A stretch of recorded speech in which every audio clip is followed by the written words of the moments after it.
राम नाम और गौ सेवा से महका नागलोई शाकंभरी फाउंडेशन का अनोखा आयोजन। नागलोई की गौशाला में भव्य सुंदरकांड पाठ भक्ति और सेवा का अनोखा संगम। दिल्ली के नागलोई स्थित शाकंभरी गौशाला में आज का दिन खास रहा। यहाँ भक्ति और सेवा का ऐसा संगम देखने को मिला जिसने हर किसी के मन को छू लिया। शाकंभरी फाउंडेशन के तत्वाधान में आयोजित भव्य सुंदरकांड पाठ में सैकड़ों श्रद्धालु शामिल हुए और गौ माता की सेवा के साथ श्री राम भक्ति का माहौल चारों ओर छा गया।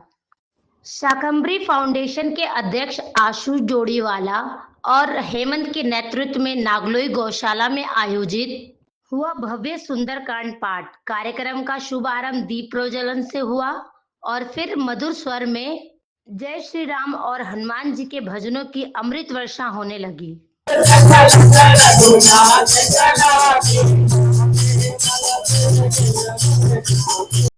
मुख्य अतिथि के रूप में ज्योतिषाचार्य एवं हस्तरेखा विशेषज्ञ बिंदु शर्मा, गौ सेवक सुनीता भारद्वाज और प्रवेश शौकीन मौजूद रहे। इस दौरान श्रद्धालु भक्ति में लीन होकर भजनों का आनंद लेते रहे और वहीं गौ सेवक गौ माता की सेवा में लगे रहे। कार्यक्रम का आकर्षण रहा गौ माता की आरती, जिसमें सभी ने मिलकर गौ माता के चरणों में श्रद्धा और आस्था अर्पित की। लोग कचरे में कांच या नुकीली चीजें फेंक देते हैं जिससे गायों के मुंह और पैरों में चोट लग जाती है। हम सभी ये अपील करते हैं कि ऐसे सामान को पैक करके जमीन में दबा दे ताकि न गाय घायल हो और न ही कूड़ा चुनने वाले लोग। ज्योतिष और हस्तरेखा की दुनिया में एक जाना माना नाम बिंदु शर्मा, देश विदेश में अपनी सटीक भविष्यवाणियों और समाज सेवा के लिए मशहूर बिंदु शर्मा जी आज सिर्फ एक ज्योतिषाचार्य नहीं बल्कि मानवता की मिसाल हैं। इन दिनों वे शाकंभरी फाउंडेशन के साथ निस्वार्थ भाव से गौ सेवा में जुटे हुए हैं। आइए जानते हैं क्या है उनका गायों के प्रति प्रेम और समर्पण का रहस्य। जय श्री राम। बिंदु जी, मैं देख रही हूँ यहाँ पे गौशाला में आप आई हुई है और सुना कि आप गौशाला के साथ जुड़े हुए हैं काफी समय से। थोड़ा सा मुझे बताएंगे इसके बारे में। हाँ जी, बताऊंगी, मैं जरूर बताऊंगी। देखिए, हम जीव प्रेमी तो हैं और सनातनी भी हैं, तो हिंदू होने के नाते, हमें सनातनी होने के नाते गायों से बड़ा इनका हम आदर सत्कार और पूजनीय हैं।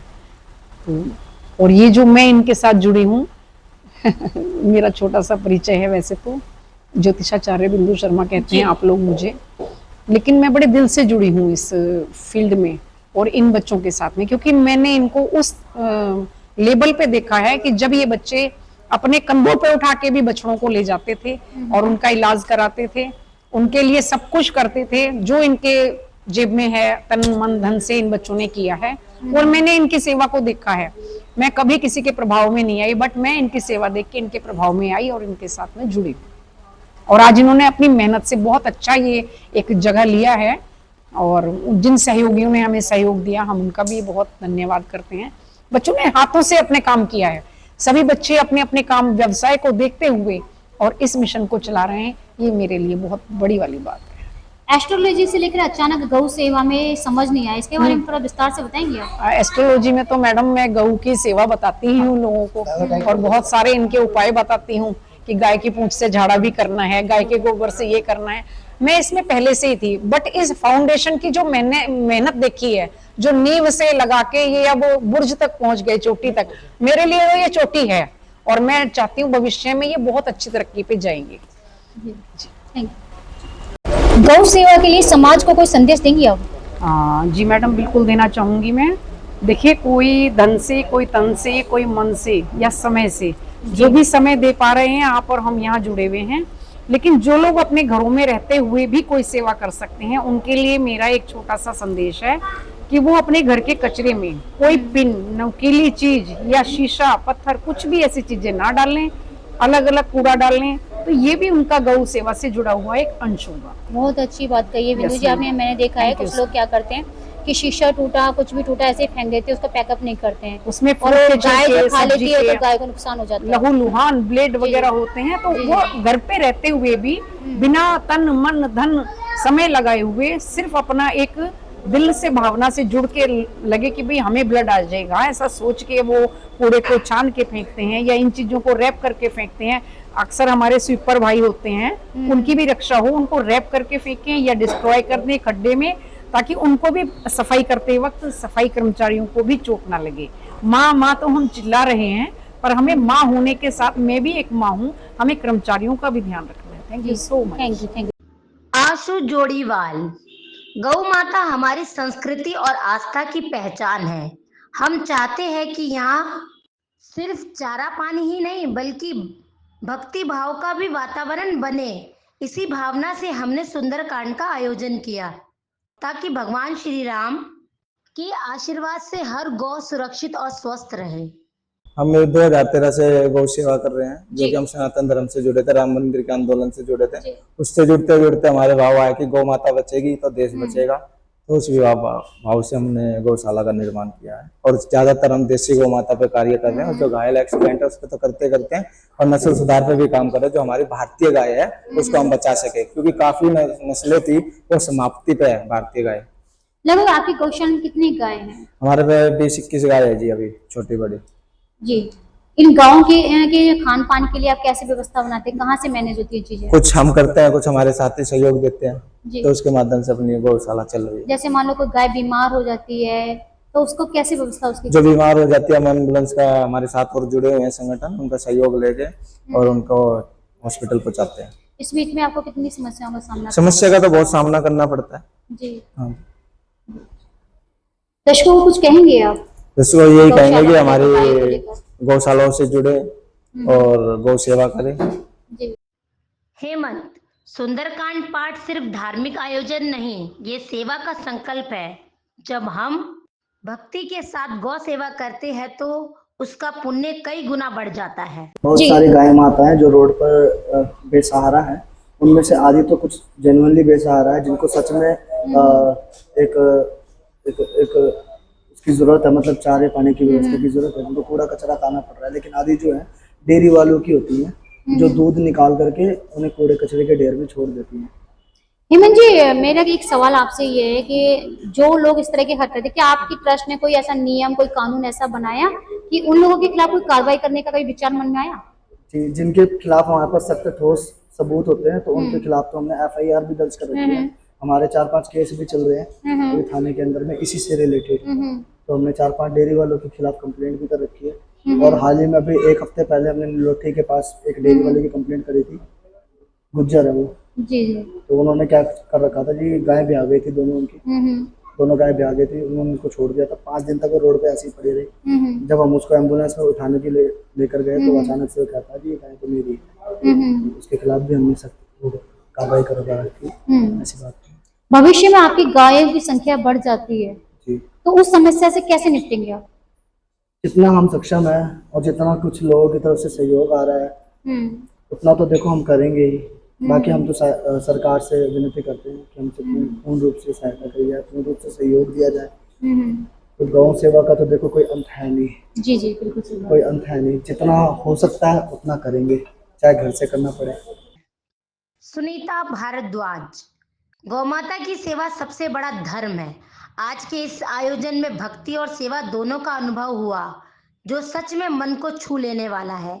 नहीं, लड़ाई तो हमारी आईडी लड़ाई की है जी। और करना पड़ता है हम लोगों को, क्योंकि देखो जब कोई कसाई लेके जा रहे हो या मार रहे हो या रोड पे कोई क्राइम इस तरह से होगा तो फाइट तो करना पड़ता है। जी जी। और ये फाइट का ही है, आईडी हमारी फाइट की है। तो कभी आपको डर नहीं लगता? नहीं, हमें हमारे साथ में पुलिस वाले भी होते हैं और जहाँ पे हमें उचित लगता है उन लोगों को भी उचित लगता है तो हमें डर काहे करना पड़ता है। किस तरह की गायों को आप पकड़ के लाते हैं? इस तरह की है कि जैसे रोड पे कोई बच्चा, जैसे कोई गाय ने बच्चा दे दिया है और बच्चा दे दिया है, उसको डॉग वगैरह बाइट कर लेते हैं, तो हम पुलिस के थ्रू उसको कई अच्छी गौशाला में जहाँ उसको सुरक्षित मिले, व्यवस्थित मिले, वहाँ पे पहुँचाने की कोशिश करते हैं। और कोशिश हमारी सक्षम भी होती है कि जहाँ हमें पुलिस वालों की मदद लेनी पड़ती है और वो भी हमें पूरा सहयोग करते हैं। पुलिस वाले अच्छे से सहयोग करते हैं? बिल्कुल बिल्कुल, कोई भेदभाव? नहीं, बिल्कुल उन्हीं की कभी सहयोग किसी से। नेता का सहयोग मिला आपको? नहीं, नेता तो हमारे होते ही है, क्योंकि मैं बीजेपी से क्षेत्रीय MLA वगैरह, काउंसलर वगैरह? लेकिन उनको हमारी इतनी जरूरत नहीं पड़ती खुद, क्योंकि हम खुद में ही सक्षम होते हैं और गौ रक्षक जिनको बोला जाता है और रक्षक ही होते हैं, इसलिए उनको कोई किसी की मदद की जरूरत नहीं पड़ती। परिवेश शौकीन, इस गौशाला में भक्ति और सेवा का मेल देखकर गर्व होता है। यहाँ सिर्फ गायों को चारा ही नहीं बल्कि सम्मान और स्नेह भी मिलता है। यह गौशाला सिर्फ स्वस्थ गायों का ही नहीं बल्कि घायल और बेसहारा गायों का भी घर है। यहाँ के गौ सेवक दिन रात सड़कों से घायल गायों को लाकर उनका इलाज करवाते हैं, पौष्टिक आहार देते हैं और उन्हें नया जीवन देते हैं। मैम, मेरा नाम परवेश शौकीन है जी और मैं ये शाकंभरी फाउंडेशन का मैं मेंबर हूँ जी और हिंदू युवा वाहिनी का नागलोई विधानसभा का मैं अध्यक्ष हूँ। जी और मैं अभी गौशाला से तो मैं अभी पिछले 3 साल से मैं जुड़ा हूँ और आशु भाई वगैरह की और जितने हमारे भाई हैं उनकी ये भी मतलब ये गाय के लिए उनकी मेहनत देख के जी और उनका ये प्यार देख के उसी से फिर हमें मतलब मेरे को भी थोड़ी प्रेरणा मिली कि मेरे को भी मतलब गौ सेवा करनी चाहिए। तो जो भी जैसे कि रोड वगैरह पे गाय वगैरह जब ये पन्नी कचरा वगैरह खाती दिखती है तो थोड़ा मतलब फील होता है कि भाई मतलब जिसको हम माता मानते हैं और वो ऐसे रोडों पे ऐसे भटक रही है, भूखी है, प्यासी है। तो हमने बस एक ये छोटी सी बस एक ये शुरुआत की है। अभी देखते हैं कहाँ तक हम क्या कर पाते हैं, जितनी हमारी क्षमता होगी उतनी हम करेंगे। और बस यही चाहते हैं कि मतलब रोडों पे गाय ना भटके, कुछ हिंदू भी मतलब कुछ करे। मतलब अगर हर हिंदू अगर एक गाय भी अगर पालता है, ये नहीं कि मतलब जब तक दूध मिल रहा है तो जब तक ठीक है, और जैसे कि दूध उसने देना बंद कर दिया तो वो रोडों पे वो जो छोड़ देते हैं जी तो उसमें फिर अच्छा नहीं होता। अगर एक हिंदू अगर एक गाय भी पालेगा तो ये रोडों पे बेचारे ये जो भटकना बंद कर देगी। और काफी मैम फिर ये जो पहले भी जो इससे पहले जो भाई ने बोला कि जो डेयरी वाले हैं मैम वो क्या करते हैं, वो सिर्फ बस वो दूध निकालते हैं, वो उनको खाने पीने का नहीं देते, वो उनको जी। दूध निकालते हैं और उनको बस रोडों पे छोड़ देते हैं। फिर उसकी वजह से जैसे कि रोड पे भी गाड़ियां चल रही है, कई बार उनके एक्सीडेंट वगैरह हो जाते हैं, दवाई वगैरह फिर हम उनको करवाते हैं, बट वो जब वो सामने नहीं आते। बट अगर हम उनको कहीं पे अगर मतलब भेजते हैं अगर गौशाला वगैरह में, तो वो सामने आ जाते कि नहीं नहीं भैया ये तो हमारी गाय है, आप कैसे भेज रहे हैं। फिर उनसे मैम फिर वो जो तो मतलब कई बार बहसबाजी होती है। बहसबाजी भी होती है। कई बार फिर हमने ये भी FIR वगैरह भी उनके खिलाफ करवाई है। तो बट मैम उनके खिलाफ एक मतलब हम चाहते हैं कि एक ठोस कार्रवाई ऐसी हो जो उनके मन में डर हो, क्योंकि जब तक उनके मन में मैम डर नहीं होगा ना तो वो ऐसे ही करते रहेंगे। और मैम जैसे कि अगर ये भी रोडों पे अभी ये भी पन्नी वगैरह खाएगी तो दूध में फिर वो कैसे आएगा, और वो दूध भी फिर वो जिसको वो बेचेंगे नुकसान देगा। तो नुकसान जो देगा। बंदा जो उसको पिएगा तो मैम वो जहर होगा। बिल्कुल सही बात है। तो ये मतलब ये एक इंसानियत के लिए भी बहुत ही मतलब ये एक खतरनाक चीज है। तो उन पे मैम कार्रवाई हो, पुलिस प्रशासन सहयोग करे। प्रमुख कारण यह है कि भैया जो इस रोडों पे गाय चलती है, डेयरी वाले गाय छोड़ देते हैं, इनके साथ जितना संघर्ष हो पाए उतना संघर्ष। सबसे पहली हमारी लड़ाई जो है, जो ये डेयरी वाले हैं जो दूध निकाल लेते हैं इसके बाद गऊ छोड़ देते हैं, सबसे पहले हमारी लड़ाई इनसे। जी और मेरी एक सुंदरकांड टीम है जो आज यहाँ पधारी, जो मुझे भगवान राम जी और हनुमान जी के उपस्थित में उनके उसमें वासु जी की सेवा में हम उपस्थित हैं। हम आशा करते हैं कि हमारी टीम यहाँ हरदम आती रहे जी और गौ सेवा के लिए जितना हो सके हम करते हैं। जी थैंक यू। कार्यक्रम का समापन भजन, आरती और भोग प्रसाद के वितरण के साथ हुआ। नागलोई की ये गौशाला सिर्फ एक आश्चर्य नहीं बल्कि करुणा और सेवा की जीवंत मिसाल है। भक्ति और सेवा का ऐसा संगम कम ही देखने को मिलता है।